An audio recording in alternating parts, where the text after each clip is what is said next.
Mpendwa wangu, mtazamaji wangu, ninakusalimu sana katika jina la Yesu Kristo. Nikukaribishe tena katika chuo chetu cha Biblia, mahali ambapo tunajifunza neno la Mungu kwa kina na tunaweza tukajibu maswali mbalimbali kutoka kwa wasikilizaji na watazamaji wetu kokote mliko duniani. Ni mimi mtumishi mwenzako, ndugu yako, Askofu Dr. Frederick Simon, nikiwepo hapa Dar es Salaam, Tanzania. Tumekuwa na somo letu kuhusiana na mambo ya siku za mwisho, eschatology. Eschatology ndio mambo ambayo tumekuwa tukiangalia, na tuko mwanzoni kabisa kipengele cha kwanza cha kunyakuliwa kwa kanisa. Na katika kipengele chetu cha kunyakuliwa kwa kanisa tuliangalia nini maana ya kunyakuliwa, tukafafanua. Lakini tukaja kipengele cha pili ya kwamba kanisa litanyakuliwa lini, tukamaliza. Tukaona ni lini kanisa litanyakuliwa, Biblia haitaji ni lini. Lakini sasa leo natamani nieleze dalili za kunyakuliwa kwa kanisa. Dalili za kunyakuliwa kwa kanisa. Basi karibu, usizime mpaka mwisho, nikuletee angalau mambo haya muhimu sana kufahamu. Kwanza natamani ujue ya kwamba anaporudi Yesu, kama tulivyosema awali, hakuna ajuaye. Na kwa nini hakuna ajuaye ila mwana peke yake?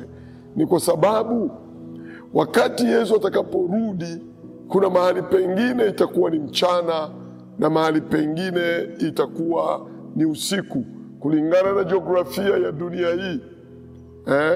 Jiografia ya dunia hii, mahali pengine ni mchana, mahali pengine ni usiku. Nilieleza kadri unavyokwenda magharibi zaidi, ndivyo masaa yanavyorudi nyuma, na kadri unavyokwenda mashariki zaidi, ndivyo masaa yanavyokwenda mbele. Na nikupe andiko kidogo katika Injili ya Yesu Kristo iliyoandikwa na Luka, sura ile ya 17 mstari wa 34 hadi 36. Biblia inasema, nawaambia, usiku huo watu wawili watakuwa katika kitanda kimoja, mmoja atatwaliwa, mmoja ataachwa. Bila shaka hapa inazungumzia wale watakaokuwa wamelala usiku kwenye kitanda chao. Lakini mstari wa 35 nasema, wanawake wawili watakuwa wakisaga pamoja, mmoja atatwaliwa, mmoja ataachwa. Hawa wanaosaga, katika kanuni, wakati Biblia inaandikwa kipindi kile, watu walikuwa wanasaga kama ni nafaka, ngano, walikuwa wanasaga kwenye mawe. Ilikuwa hakuna mashine kama hizi tunazoziona sasa, na ndio maana unakuta kuna tajwa jiwe la kusagia. Kulikuwa na mawe ya kusagia. Yule atakayemkosesha mmoja wadogo hawa afungiwe jiwe la kusagia shingoni, akatupwe katika kilindi cha bahari. Kumbe mawe ndio alikuwa anatumia kusaga. Na ili kusaga vizuri, ilikuwa wanasaga mchana. Wanawake wanachukua jiwe fulani limetengenezwa maalum, na jiwe kubwa linawekwa chini, nafaka inasagwa namna ile mpaka inatokea unga. Kwa hiyo hawa watakuwa wanafanya kazi hiyo ya kusaga mchana. Mstari wa 36 nasema, watu wawili watakuwa shambani. Bila shaka hawa wanaoenda shambani itakuwa ni mchana. Watu wawili watakuwa shambani, mmoja atatwaliwa, mmoja ataachwa. Ninatamani ujue, kwa mfano hapa Tanzania ninavyofundisha leo, tuseme ni tarehe 10 mwezi wa 4 mwaka wa 2025. Huko Marekani ya magharibi, saa hizi ambazo ninafundisha saa 10 jioni, labda nikisema labda nitolee mfano iwe ni saa 10 jioni, hapa Tanzania, Marekani ya magharibi ni saa 11 ya alfajiri. Wengine bado wamelala, wakati huku bado ni mchana, jua linawaka. Kwa hiyo hiki ni kitu ambacho tunakielewa, inakuwa tofauti. Nchi za mbali kama kule New Zealand, mashariki ya mbali kama kule New Zealand, kule Alaska, masaa yako mbele. Kwa mfano tukichukua Australia, masaa yako mbele ukilinganisha na masaa ya Tanzania. Kuna state zingine za Australia kama Perth, unakuta masaa 8 wako mbele ya Tanzania. Masaa kama state kama vile Adelaide wako masaa hata 10 kwa masaa ya Tanzania. Ukichukua masaa kama ya Brisbane, unakuta masaa hata 11, 12 wakati mwingine kwa masaa ya Tanzania. Wakati kule Marekani ya magharibi unakuta wako nyuma ya Tanzania hata masaa 8, masaa 10, masaa 6 kutegemeana na state ambayo ipo. Kwa hiyo Yesu anasema hakuna juae siku wala saa, kwa sababu angekuwa ametaja siku au saa, angekuwa amewaambia ukweli hawa na kuwadanganya wale. Kwa hiyo tunachozingatia sisi sasa sio masaa, ila ni dalili. Dalili gani za Yesu kurudi? Hii ndio kitu cha kuzingatia sana. Na mimi ningetamani nikupe baadhi ya dalili. Dalili ziko nyingi, lakini mmoja nitakupa maandiko na tutaangalia mambo machache, na ninaamini utafaidika. Ili kujua Yesu yu karibu, kanisa kunyakuliwa. Naomba kwanza ujue kunyakuliwa kwa kanisa na kurudi kwa pili kwa Yesu ni vitu viwili tofauti.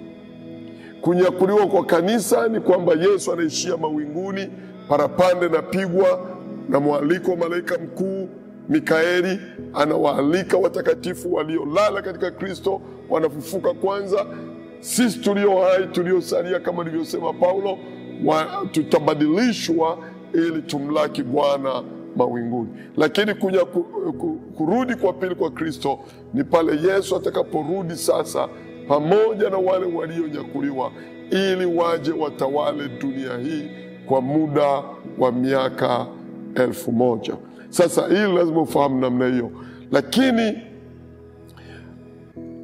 kanisa tunaposema linakaribia kunyakuliwa, ni kwamba tunaangalia dalili. Usiniulize askofu, dokta, kanisa linarudi lini? Kama wengine walivyowahi kutabiri kwamba mwaka fulani Yesu anarudi, mwezi fulani Yesu anarudi. No, hii si kweli. Hakuna anayejua siku wala saa. Dalili ndizo zinazotupa mwelekeo. Kwa mfano, katika Mathayo sura ya 24 kuanzia mstari wa 4, Biblia inatuambia, Yesu akajibu akawaambia, angalieni mtu asiwadanganye. Tuanzie mstari wa 3, kuna maneno mazuri pale. Mstari wa 3, hata alipokuwa ameketi katika mlima wa Mizeituni, wanafunzi wake wakamwendea kwa faragha wakisema, tuambie, mambo hayo yatakuwa lini? Nayo ni nini dalili ya kuja kwako na ya mwisho wa dunia? Yesu akajibu akawaambia, angalieni mtu asiwadanganye, kwa sababu wengi watakuja kwa jina langu wakisema mimi ni Kristo, nao watawadanganya wengi. Tayari imeshatokea mahali pengi watu wanajitaja wao ndio Yesu Kristo. Mstari wa 6 anasema, nanyi mtasikia habari za vita na matetesi ya vita. Hii ni habari ambayo inajulikana kila kona. Biblia inasema, angalieni msitishwe, maana hayo hayana budi kutukia, lakini ule mwisho bado. Ule mwisho wa dunia bado. Hii ni dalili tu ya kwamba tunanyakuliwa, tunaondoka. Mstari wa 7 anasema dalili nyingine, kwa maana taifa litaondoka kupigana na taifa, na ufalme kupigana na ufalme. Kutakuwa na njaa na matetemeko ya nchi mahali mahali. Jamani, kama mnasikiliza vyombo vya habari, kama mnafuata mitandao ya kijamii, vita mahali mahali, matetesi ya vita mahali imeenea karibu kila kona ya dunia. Watu wanatishiana ubabe wa vita, kituchokoza tunapigana. Mesikia mara nyingi kuhusu Ukraine, kuhusu Urusi na mahali pengine pengi. Mambo sio shwari. Lakini pia matetemeko ya nchi mahali. Hii imetamkwa sana. Biblia inatuambia mstari wa 8, hayo yote ndiyo mwanzo wa utungu. Alafu mstari wa 9, niishie hapa katika sura hii, wakati huo watawasaliti ninyi mpate dhiki. Yani watu tuliookoka tutasalitiwa tupate dhiki. Nao watawaua, nanyi mtakuwa watu wa kuchukiwa na mataifa yote kwa ajili ya jina langu. Mnaona, kila mtu ambaye ameokoka duniani anaonekana kama kituko kwa watu wa dunia. Wale watu ambao hawajaokoka wanaona watu waliookoka kama vile ndio waliopotea na kama vile wanachezea matope. Yani wanatudharau. Tunaonekana ni kama kituko katika dunia. Lakini tunapoonekana namna hii, tujue hii ni moja ya dalili ya kwamba Yesu Kristo yu karibu kulinyakua kanisa lake. Hiyo niweke katika makundi kwamba haya maandiko tuliyoyasoma yote, hizi dalili zote ambazo tumeziona katika Mathayo sura 24 kuanzia mstari wa 4 mpaka wa 9, hili ni kundi la kwanza. Tuangalie kundi la pili, dalili za kurudi kwa Yesu. Waraka wa pili wa Timotheo sura ya 3. Sawa. Lakini ufahamu neno hili, ya kuwa siku za mwisho kutakuwa nyakati za hatari. Sikiliza dalili hizi. Maana watu watakuwa wenye kujipenda wenyewe. Hii ni dalili. Watu kujipenda wenyewe, wenye kupenda fedha, wenye kujisifu, wenye kiburi, wenye kutukana, wasiotii wazazi wao, wasio na shukrani, wasio safi, wasiowapenda wakwao, wasiotaka kufanya suluhu, wasingiziaji, wasiojizuia, wakali, wasiopenda mema, wasaliti, wakaidi, wenye kujivuna, wapendao anasa kuliko kumpenda Mungu, wenye mfano wa utauwa, lakini wakikana nguvu zake, hao nao Paulo anamwambia Timotheo kwamba ujiepushe nao. Haya mambo yote, watumishi wa Mungu mnaoweza kuniangalia na kunisikiliza, ni kwamba haya mambo yote ambayo tumeangalia hapa ni mambo ambayo yanatokea sana na yapo katika dunia ya leo. Watu wasiowapenda wakwao. Familia ngapi watu wanachukiana? Familia ngapi watu hawasemeshani? Familia ngapi watu wanawekeana vinyongo? Hii ni dalili. Lakini watu kupenda fedha, makanisa mengi ya kiroho, sijua huko kwingine, lakini mengi ninayoyajua ya kiroho, tafuta watu kwenye ibada, hasa katikati ya wiki, hawapatikani, wako kwenye utafutaji wa pesa. Watu wanapenda fedha kuliko kumpenda Mungu.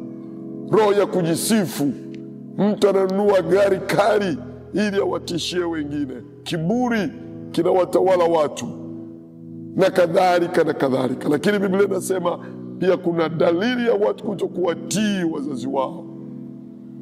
Watoto kuwa ni watu wenye jeuri, kiburi, kwa sababu moja au nyingine wanavyoona kwamba hao wazee hawafai tena. Watatuambia nini? Hiyo nayo ni dalili. Wasio na shukrani, unamtendea mtu jema analigeuza kuwa baya, na mengine mengi kama tulivyoona katika waraka huu wa pili kwa Timotheo sura ya 3 mstari wa 1 hadi wa 5. Hili ni kundi la pili ambalo Paulo analionyesha kama dalili.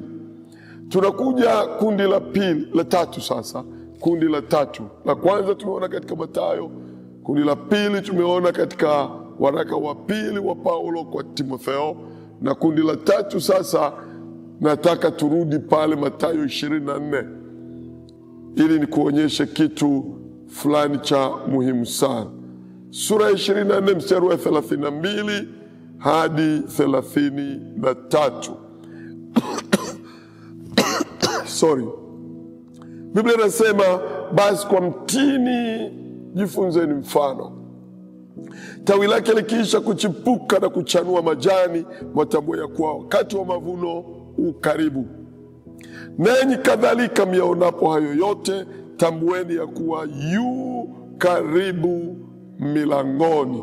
Maana yake kuja kulinyakua kanisa lake. Anasema ili tujue kwamba Yesu yu karibu kanisa lichukuliwe, ni kwamba tujifunze kwa mtini. Biblia mara zote inapozungumzia mtini ina maana ya taifa la Israeli. Biblia inasema tawi lake likiisha kuchipuka na kuchanua majani, mwatambua ya kwamba wakati wa mavuno ukaribu. Wakati wa mavuno maana yake ni wakati wa Yesu kuja kulichukua kanisa lake. Tujue ya kwamba wakati huo ukaribu. Kwa nini Biblia inazungumzia Israeli namna hii? Wale mnaojua mambo ya zamani, tunajua ya kwamba kuna kipindi katika mwezi Nisani mwaka wa 70 ambapo jemedari wa Kirumi aliyoitwa Tito alivamia ibada pale Yerusalemu, akaua Waisraeli. Kaua Waisraeli wengi siku ile ya Pasaka katika mwezi Nisani, kwa kanuni ya miezi ya Kiyahudi. Mwezi Nisani ilikuwa ni mwezi wa Pasaka, wako kwenye ibada. Huyu jemedari wa Kirumi aliua watu takriban 1,339,490 kwa siku moja. Na hata hivi akalichoma lile hekalu ambalo lilikuwa limejengwa na Zerubabeli. Na hiyo ilifanya Waisraeli wengi watawanyike kwenda mataifa mbalimbali kwa sababu ya kuokoa roho zao, kuokoa roho zao. Na Yesu alikuwa alishalitabiri jambo hili kwamba hekalu litabomolewa. Pale katika Mathayo 23 pale nyuma mstari wa 38, ambapo Yesu anasema, angalieni nyumba yenu mmeachiwa katika hali ya ukiwa. Ndivyo Yesu alisema, nyumba imebaki katika hali ya ukiwa. Yaani hii ni kanisa, hekalu. Sura ya 32 mstari wa 1, Biblia inasema, Yesu akaenda zake akatoka hekaluni, wanafunzi wake wakamwendea ili kumuonyesha majengo ya hekalu. Naye akajibu akawaambia, hamyaoni haya yote? Amini na waambieni, halitasalia hapa jiwe juu ya jiwe ambalo halitabomoshwa. Yamkini wanafunzi hawakumuelewa, lakini Yesu alikuwa anazungumzia wakati huu ambapo taifa litasambazwa na huyu jemedari wa Kirumi. Halitabaki jiwe juu ya jiwe ambalo halitabomoshwa. Pamoja na Waisraeli kutawanyika kwenda mataifa mengine, Biblia yangu inanionyesha kitendo cha Waisraeli kurudi katika taifa lao na kujenga tena nchi yao. Hiyo ni dalili kwamba Yesu Kristo yu karibu kurudi, kuja kulinyakua kanisa lake. Amos, mmoja wa manabii wadogo katika Agano la Kale, aliwahi kutabiri katika sura ya 9 mstari wa 9, anasema, kwa maana angalieni, nitatoa amri. Ni Mungu anazungumza kwa kinywa cha Amos. Nitatoa amri, nami nitaipepeta nyumba ya Israeli katika mataifa yote, kama vile ngano ipepetwavyo katika ungo. Lakini chembe moja ya ngano, chembe moja iliyo ndogo haitaanguka chini. Haleluya! Maana yake Mungu alikuwa anaonyesha ya kwamba pamoja na kwamba watasambazwa, watakimbilia kwenye mataifa mengine na wengine watauawa, lakini huko watakako kwenda Waisraeli Mungu atawalinda. Tunaposema chembe moja, maana yake ni Mwisraeli, hakuna hata mmoja ambaye ataweza kupotea. Mungu atawatunza na atawarudisha. Na Mungu akasema tena kwa kinywa cha Ezekieli, mmoja wa manabii wakubwa, habari sasa za kuwarudisha. Katika ile sura 37 mstari wa 21, Mungu anatamka kwa kinywa cha Ezekieli, anasema, ukawaambie, Bwana asema hivi, tazama nitawatoa wana wa Israeli toka kati ya mataifa walikokwenda, nami nitawakusanya pande zote na kuwaleta katika nchi yao wenyewe. Jina la Bwana libarikiwe. Na ndipo hapo sasa, usiku wa tarehe 15, tarehe 14 kuamkia tarehe 15 mwezi wa 5 mwaka wa 1948, Israeli waliinua tena bendera ya uhuru wao. Walipata tena uhuru wao na wakaingia likawa taifa huru huo mwaka wa 1948. Na Benjamin David Gurion akawa ndiye waziri mkuu wa kwanza wa Israeli.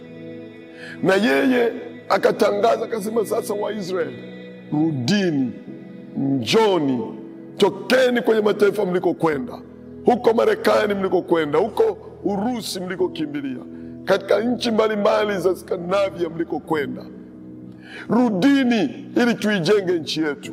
Lakini pamoja na tangazo la Benjamin David Gurion, bado watu waliogopa kurudi, kwa sababu mauaji ya Kirumi yalikuwa ni makali mno.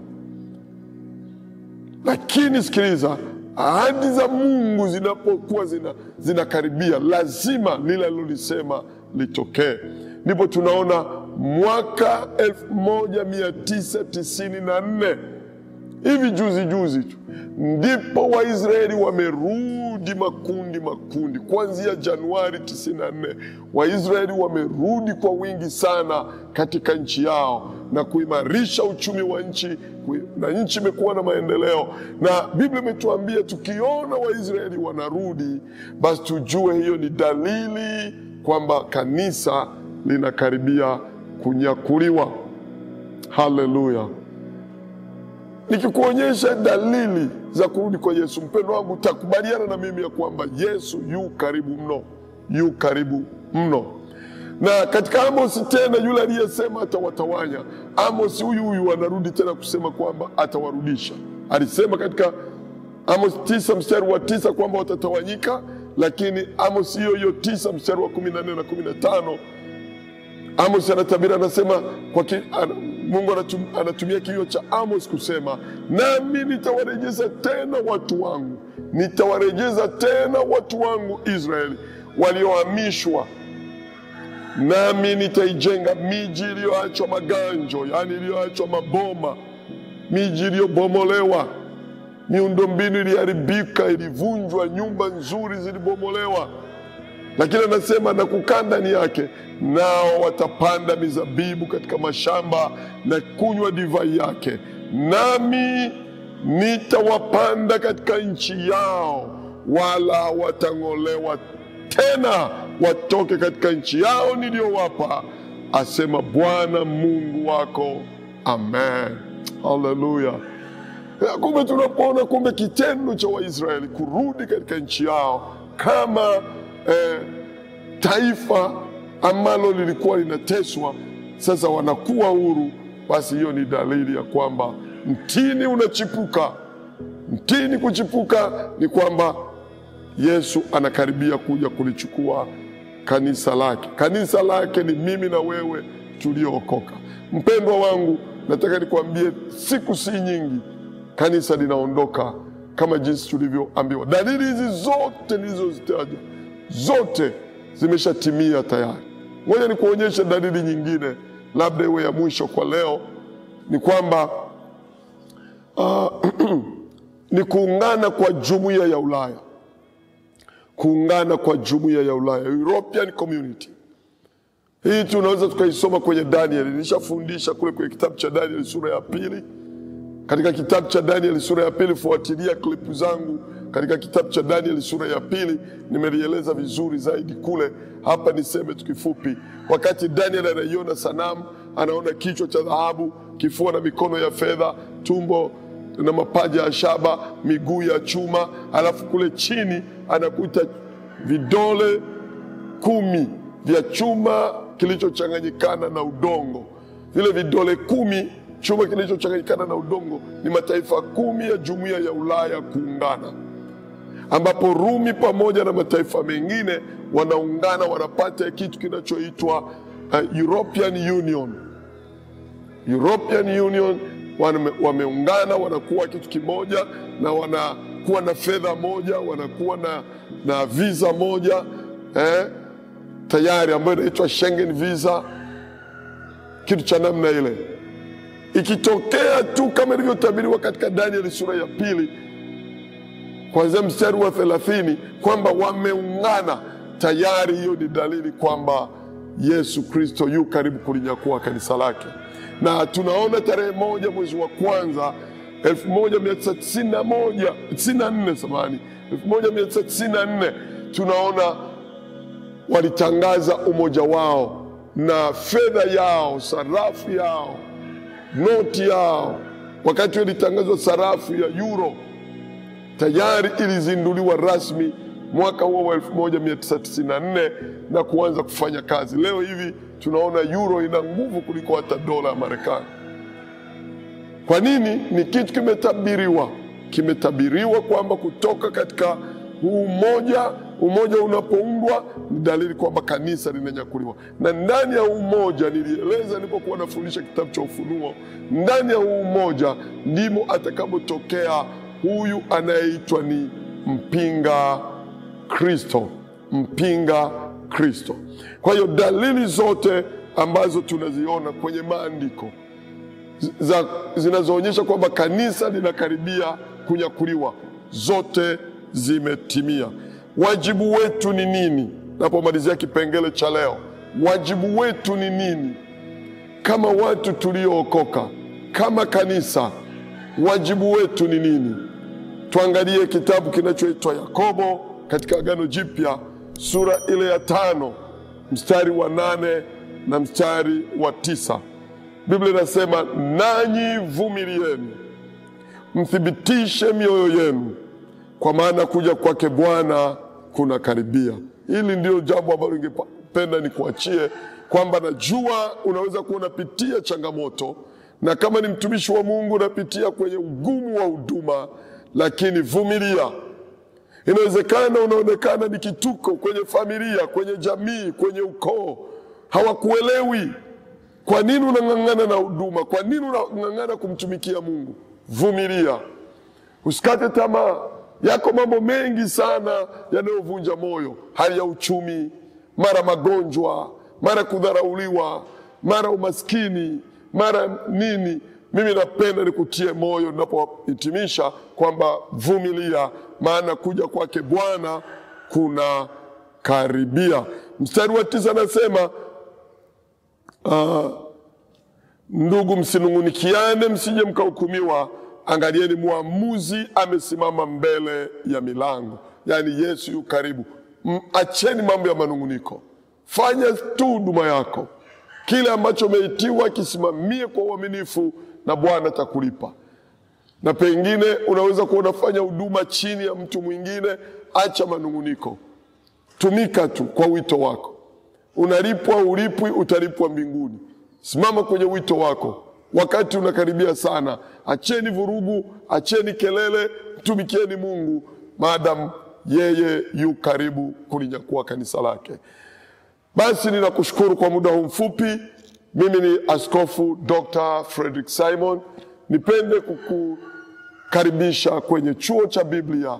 Tunacho chuo cha Biblia hapa Dar es Salaam. Unaweza kusoma online, masomo ya certificate, masomo ya diploma.